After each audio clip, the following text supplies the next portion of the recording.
Jadi ini apakah pemilu terburuk di era reformasi kalau menurut Mbak Ninis? Skor deh nggak apa-apa. Dari ya 0 sampai 10 lah. Sampai 10. 4,6 deh. Oke, selamat sore, selamat berjumpa kembali di Ngopi Sore Transparansi Internasional Indonesia. Senang bisa menemani teman-teman kembali. Dan tentu saja seperti biasa kita akan membincangkan sesuatu yang sangat seru, sangat penting. Dan seperti biasa juga saya tentu akan ditemani oleh orang yang kita dapat mengambil banyak pengetahuan, banyak pelajaran ya. Dan isunya masih rasanya masih menarik kalau soal pemilu. Nah, di sini saya bersama Direktur Eksekutifnya Perludem, Perkumpulan untuk Pemilu dan Demokrasi, Mbak Ninis. Halo Mbak. Halo Mas Ahel, apa kabar? Kabar baik. Ya Mbak Ninis ini mudah-mudahan belum bosen ya ngomongin soal pemilu muter-muter. Belum, insya Allah belum. Kebayang nih pasti lagi sibuk-sibuknya Mbak Ninis nih ngomongin soal pemilu. Karena ya harus diakui bahwa kita banyak belajar dari Perludem ya soal pemilu gitu ya. Dan banyak sekali pembicaraan Mbak Ninis gitu ya. Dan mungkin tulisan-tulisan Mbak Ninis di media juga yang kita jadikan rujukan gitu ya. Mempelajari pemilu yang sepertinya semakin asing buat kita nih Mbak. Kayaknya semakin rumit, semakin kompleks gitu ya. Ya kita akhirnya tersimplifikasi pemilu itu jadi tentang 3 orang itu. Ya. Prabowo, kemudian Ganjar dan Anies gitu ya. Padahal pemilu jauh lebih luas daripada itu. Nah Mbak Ninis, mungkin untuk memulai obrolan kita Mbak, aku mau menanyakan apakah pemilu kita sekarang ini sebenarnya sudah selesai?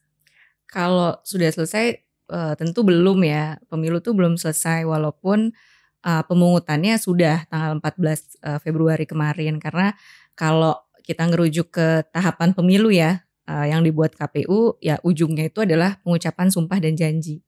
Baik itu Presiden, DPR, DPRD Provinsi, Kabupaten Kota, dan DPD.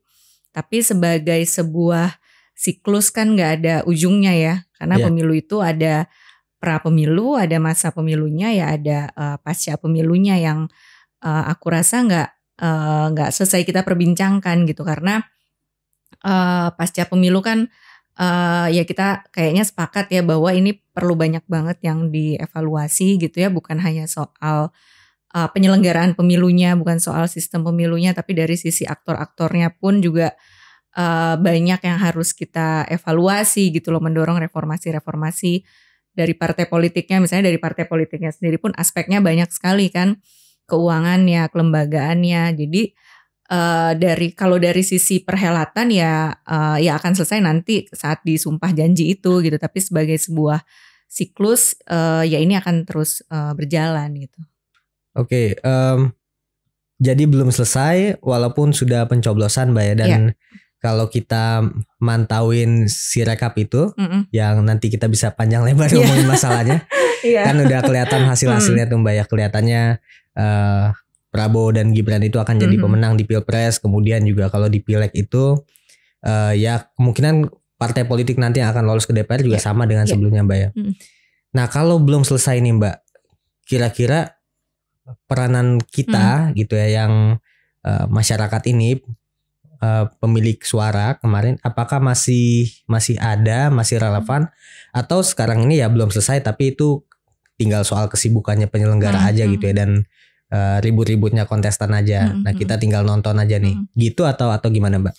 Iya, dalam konteks tahapan hari ini gitu yang sekarang masih dalam tahapan penghitungan, tentu ya ada peran kita gitu. Tadi bicara soal Sirekap misalnya gitu ya. Di situ kan sebetulnya dengan KPU membuat Sirekap kan kita sebagai publik bisa ikut mengawasi jalannya proses penghitungan sebetulnya.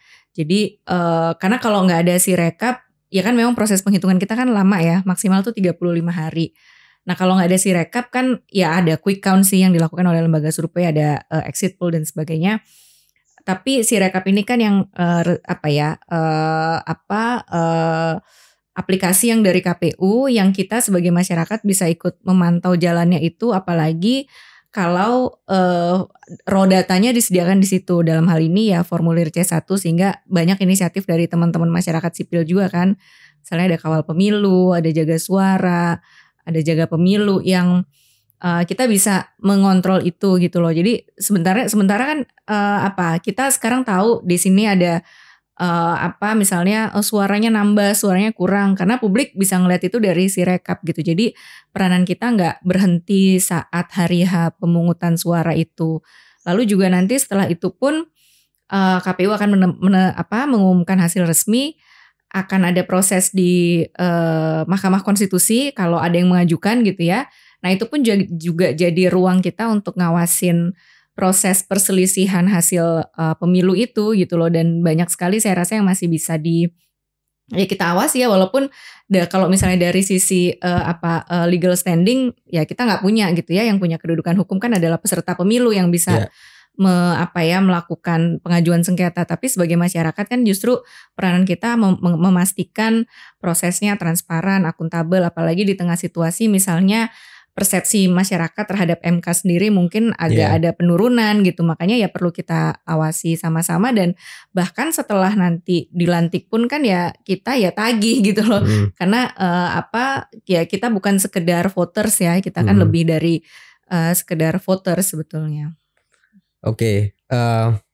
Jadi kita kalau menurut Mbak Nis tadi jelas masih punya peranan penting ya untuk ngawasin penghitungan tadi ya, ada misalnya penggelembungan suara, nanti selisihnya apakah sesuai dengan jumlah suara di masing-masing TPS dan sebagainya. Nah tapi Mbak, seringkali juga rasanya masyarakat merasa perannya belum selesai nih, ya. Tapi ini juga diikuti dengan perasaan panas gitu ya, bahwa ya pemilu ini untuk menyelesaikannya mungkin bukan melanjutkan penghitungannya, tapi mengulang proses pemilunya gitu ya.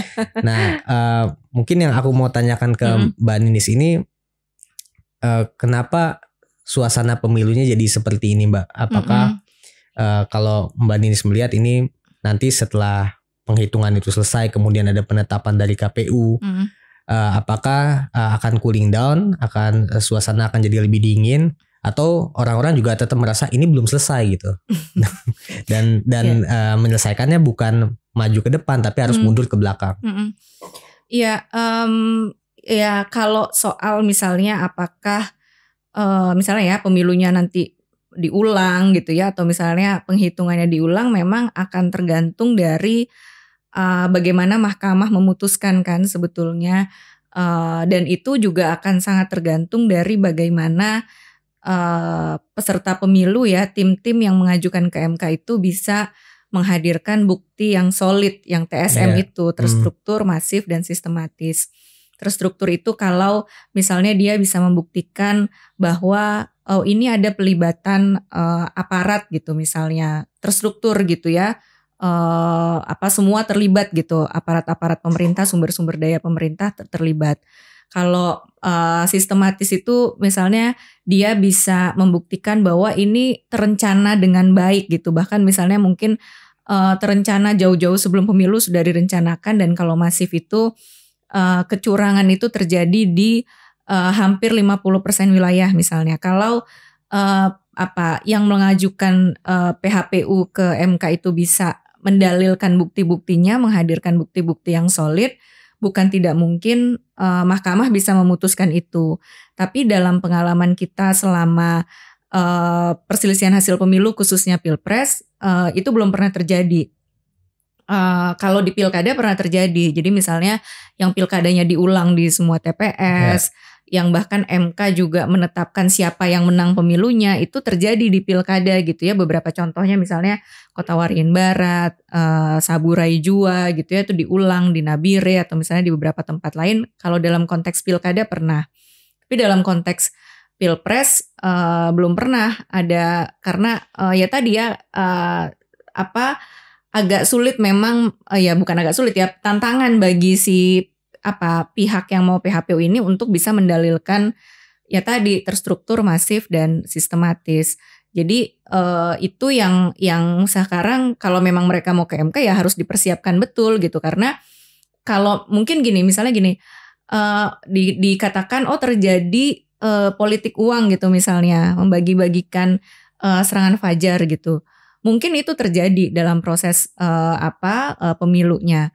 Yeah. Tapi apakah itu signifikan nggak sama margin suaranya misalnya? Biasanya MK akan mengejar sampai ke sana.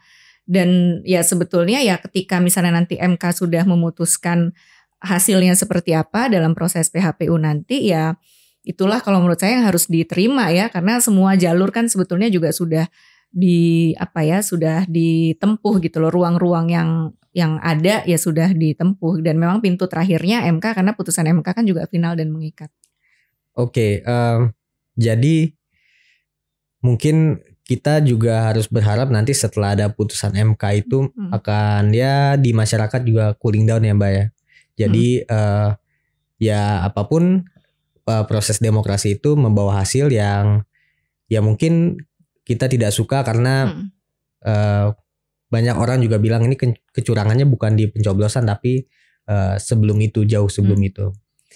Nah Mbak Ninis, kita mungkin bicara dikit soal MK nih Mbak. MK ini kan kemarin ya bisa dibilang pilar-pilarnya agak-agak patah tuh ya setelah putusan 90 2023 itu. Nah menarik juga kira-kira mendengar pandangan Mbak Ninis kira-kira nanti kalau MK memutuskan keputusan terakhirnya, keputusan finalnya.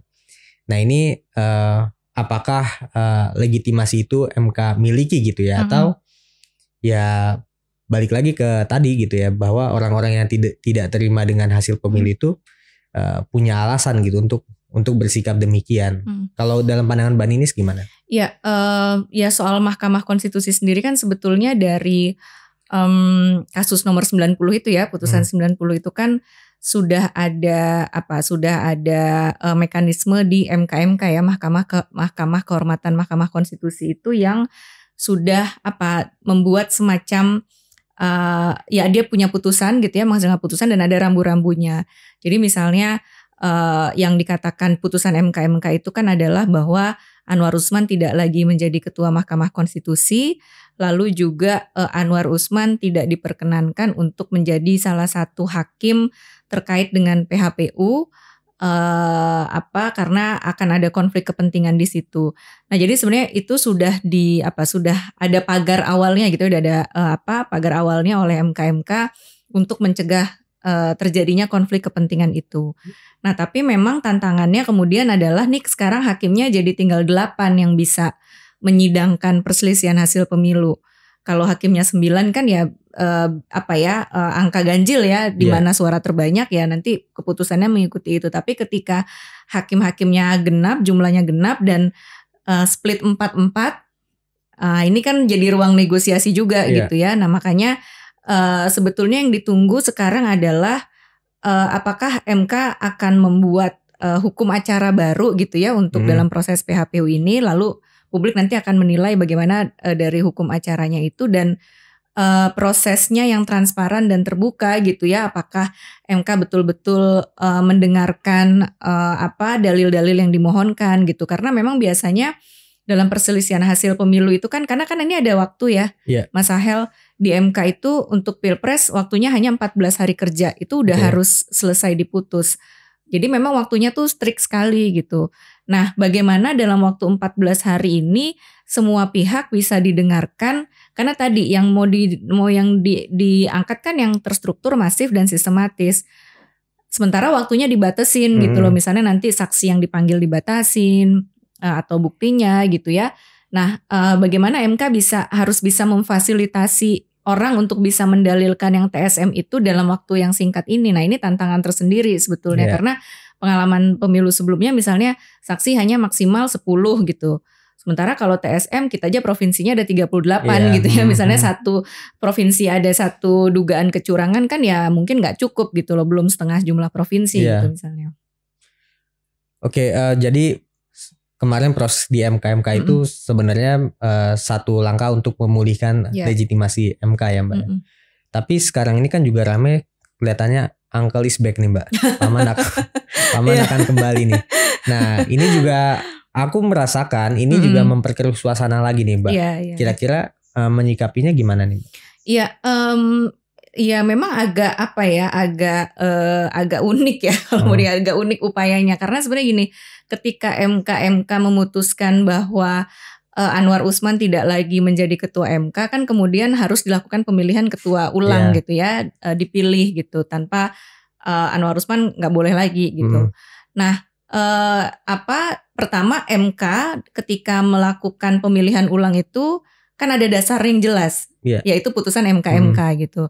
Dan ketika melakukan pemilihan ketua itu Anwar Usman juga ada di situ gitu. Jadi dia terlibat dalam prosesnya itu juga. Jadi agak unik ketika misalnya dia menginginkan posisi ketuanya kembali gitu. Padahal kan ini juga perintah dari MK dan harapannya ya tentu ini kan kemudian sedang digugat di PT UN ya. Ya PT UN-nya bisa melihat dengan jernih gitu loh, bahwa apa yang dilakukan MK dengan mengganti ketua itu kan bukan tanpa dasar ya. Tapi karena ada putusan MK dan di situ MK juga mengatakan bahwa ada pelanggaran etik, ada konflik kepentingan di situ, yang salah satu rekomendasinya ya harus mengganti posisi ketuanya gitu. Oke, jadi ini mungkin peringatan juga ya untuk Petun yang memeriksa perkara ini ya. Jadi perkara yang para yang mulia ini sidangkan ini mungkin akan jadi perkara yang sangat sensitif. Betul. Ya. Ini bisa implikasinya bisa pada legitimasi nanti putusan hasil PHPU itu gitu ya. Nah jadi mungkin itu yang harus digarisbawahi. Karena MK ini lagi nggak kuat-kuat banget sekarang gitu ya. Jangan ditambahin lagi bebannya. Nah itu satu hal ya soal MK. Nah aku mau mungkin memperluas optiknya nih soal pemilu ini. Kalau Mbak Ninis melihat dari seluruh perjalanan pemilu sampai ya akhirnya sekarang kita berada di fase penghitungan suara. Apakah ini pemilu yang terbaik yang bisa kita dapatkan, atau sebaliknya justru ini pemilu yang terburuk yang pernah Indonesia laksanakan ya paling tidak di era reformasi. Kalau dalam pandangan Mbak Ninis gimana? Ya, saya melihat bahwa memang pemilu kali ini kita mengalami kemunduran ya dibandingkan dengan pemilu-pemilu sebelumnya. Jadi saya sepakat bahwa yang namanya pemilu itu kan bukan hanya hari H, yang namanya pemilu itu bukan hanya bicara pilpres ya tadi 3 pasangan itu, tapi ya pemilu itu ya kita melihat keseluruhan prosesnya yang sejak awal kami menilai bahwa ya tadi ada kemunduran gitu loh, jauh bahkan sebelum hari H-nya sendiri. Kalau di harinya H-nya sendiri kan mungkin bisa dikatakan ya memang ada tantangan di sana sini gitu ya, tapi ya sifatnya lebih teknis kan, misalnya pemilih yang nggak bisa milih, petugasnya mungkin yang nggak terlalu cakap, yaitu hal-hal teknis yang terjadi pada hari H. Tapi di sebelum hari H ini yang justru substansial gitu ya yang mengalami kemunduran, misalnya soal ya bukan dari sisi penyelenggaraan ya. Kalau dari sisi penyelenggaraan kan misalnya tentu kita menyoroti bagaimana penyelenggara pemilunya. Ketika misalnya ketua KPU sudah disanksi oleh DKPP ya pelanggaran etika 3 kali, tentu kan publik juga akan mempertanyakan mau dibawa kemana nih penyelenggaraan pemilu kita ketika pimpinan KPU-nya sudah ada sanksi etik, pelanggaran etik berat terakhir gitu ya udah sampai 3 kali. Itu dari sisi penyelenggara pemilunya. Belum lagi misalnya terkait dengan regulasi-regulasi teknis yang dibuat yang mengalami kemunduran juga gitu ya, soal pencalonan mantan terpidana misalnya, perempuan, soal transparansi dana kampanye, belum lagi kita bicara soal proses secara umum ya, tadi ya misalnya ada putusan MK nomor 90 itu yang rasanya kok ada efek dominonya terhadap proses penyelenggaraan pemilu kan, kemudian banyak yang menyuarakan ini ada penggunaan sumber-sumber negara, misalnya dugaan politisasi bansos, lalu misalnya pelibatan aparat desa yang jadi pembicaraannya tuh masif gitu loh di media gitu, yang kayaknya di pemilu-pemilu sebelumnya tidak semasif ini gitu loh yang terjadi. Jadi makanya ini yang bicara soal penyelenggaraan pemilunya itu tadi saya melihat memang ada kemunduran ya, kita nggak cuma bicara soal hari H, tapi ya proses-proses sebelumnya yang menyertai itu. Oke. Ini buat clickbait nih Mbak. Ya. Jadi ini apakah pemilu terburuk di era reformasi kalau menurut Mbak Ninis? Ini dikasih skor aja gimana? boleh. Nah ini judgement dari Mbak Ninis ini kredibel karena Mbak Ninis mantau pemilu dari tahun berapa Mbak? Dari tahun berapa ya? Aku ngikutin pemilu saya dari 2010 ya, kalau kerja di isu pemilu dari 2010. Nah ya banyak yang 2010 tuh mungkin masih SD. Mbak Ninis sudah mantau pemilu loh. Jadi ini judgement yang kredibel gitu ya. Berapa Mbak Ninis? Skor deh gak apa-apa. Dari 0 sampai 10 lah. Sampai 10. 4,6 deh. 4,6 tuh berarti di bawah medium ya, di bawah tengah-tengah tuh, di bawah rata-rata lah. Kalau dibandingin 2019 berarti sekarang di bawah ya Mbak ya, di bawah dari itu ya. Karena ya tadi udah 2019 kan dengan pemilu kali ini kan undang-undang pemilunya sama ya.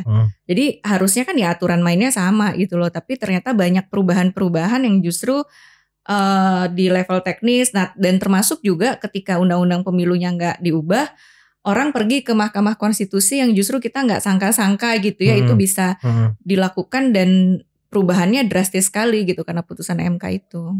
Iya ya, jadi ya ini bukan dari Mbak Ninis tapi dari aku menyimpulkan ini pemilu yang terburuk gitu ya. Kalau misalnya tadi skornya 4,5 ya mungkin kalau menafsirkan agak nakal sedikit dari perkataan Mbak Ninis tadi, sebelum-sebelumnya di era reformasi kita nggak pernah di angka 4,5 nih gitu ya. Nah silakan simpulkan saja apakah terburuk apa enggak. Nah Mbak Ninis, kemudian ini kan pemerintahan nanti akan terbentuk ya. DPR yang baru akan terbentuk walaupun partai-partainya sama. Nah ini apakah terlalu prematur Mbak kalau kita bicara perbaikan pemilu untuk 2029 katakanlah? Ya saya rasa enggak ya, karena ketika nanti DPR-nya sudah dilantik, termasuk juga pemerintahan dilantik gitu kan, mereka akan bikin yang namanya program legislasi nasional ya, prolegnas. Dan menurut saya ini harus didorong prolegnas prioritas nih, karena kita kan menginginkan akan ada evaluasi total ya.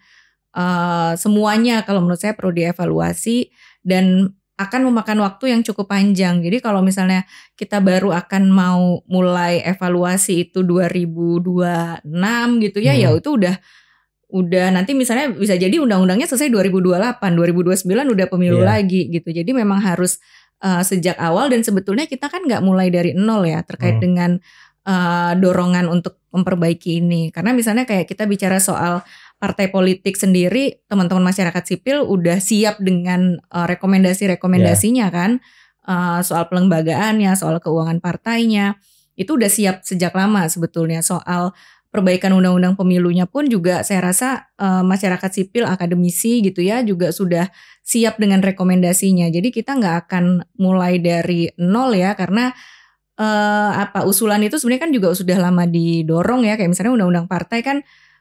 Terakhir kan undang-undang itu nomor 2 tahun 2011. Kayaknya hampir setiap periode tuh teman-teman selalu punya usulan perubahan kan, selalu melakukan advokasi itu. Jadi materinya juga udah ada, termasuk juga undang-undang pemilunya.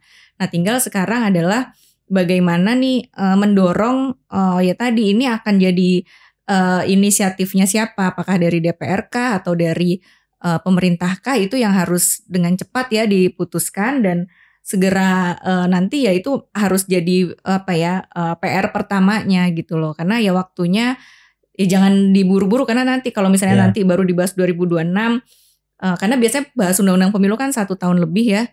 Kalau baru selesai 2028 ya udah masuk tahun politik lagi gitu. Oke. Poin-poinnya apa Mbak Ninis kalau yang mungkin selama ini selalu disuarakan sama Perludem ya? Apakah soal presidensial threshold misalnya atau parliamentary threshold, kira-kira poin yang ya krusial lah untuk diubah dari undang-undang pemilu sekarang gitu ya? Iya, pertama tentu kalau saya ya ngelihat bahwa model keserentakannya harus diubah. Kita nggak bisa lagi 5 kotak ya, kita sebutkan pemilu 5 kotak ya, karena pengalaman 2019, pengalaman 2024 ini terasa betul sangat kompleks, pemilu ini sangat kompleks, sangat rumit, dirasakan oleh petugas sebetulnya kan, oleh pemilih juga, bahkan peserta pemilu saya rasa pun juga merasakan bagaimana kompleksnya pemilu ini. Jadi mulai dari model keserentakannya perlu diubah, dan kita harus memikirkan betul bahwa terkadang ketika kita bicara soal model keserentakannya, kita bicara soal sistemnya, kita tuh lupa bahwa ini akan ada implikasinya dengan tata kelola pemilunya gitu. Jadi misalnya kayak kemarin misalnya ketika memutuskan pemilu serentak, kita nggak terlalu memikirkan dampak teknisnya apa nih pada penyelenggara pemilu gitu. Karena ketika itu nggak dilakukan kan ya, sekarang misalnya yang teman-teman yang meninggal dunia karena bertugas juga udah banyak kan implikasi dari itu.